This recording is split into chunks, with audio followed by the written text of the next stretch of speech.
রব্বুল আলামিন বলেন, আপনি বলেন আমার ওই বান্দাদেরকে যারা জীবনের সীমাহীন পাপ করলো। বুজুর্গানি দ্বীন বলেন, সারা জীবনের পাপ অত বড় পাপ না। খুব খেয়াল করবেন, সারা জীবনের পাপাচার, নামাজ পড়ে নাই, রোজা রাখে নাই, নেশা করলো, নষ্টামি করলো, বদচরিত্র করলো, এই ধরনের বা আরো যত ধরনের সমস্ত পাপগুলো অত বড় পাপ না, আল্লাহ আমাকে ক্ষমা করবেন না, অথবা আল্লাহ অমুক ব্যক্তিকে ক্ষমা করবেন না, এই একটা কথা বা একটা ধারণা এর চাইতে বড় পাপ। নিজের ব্যাপারে হোক, অন্যের ব্যাপারে হোক।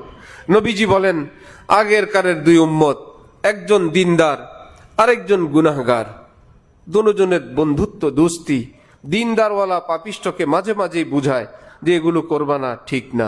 সে কিছুদিন ভালো থাকে, আবার গুনাহ করে, আবার ভালো, আবার গুনাহ।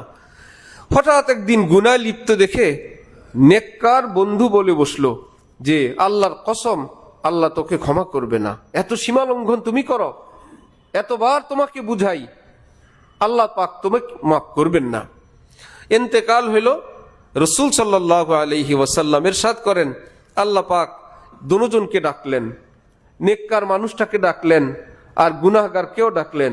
গুনাহগারকে জিজ্ঞেস করলেন যে তুমি কিছুদিন পর পর গুনাহ, তোমাকে বুঝানোর পর আবার গুনাহ, আবার গুনাহ, বিষয়টা কি বলো তো?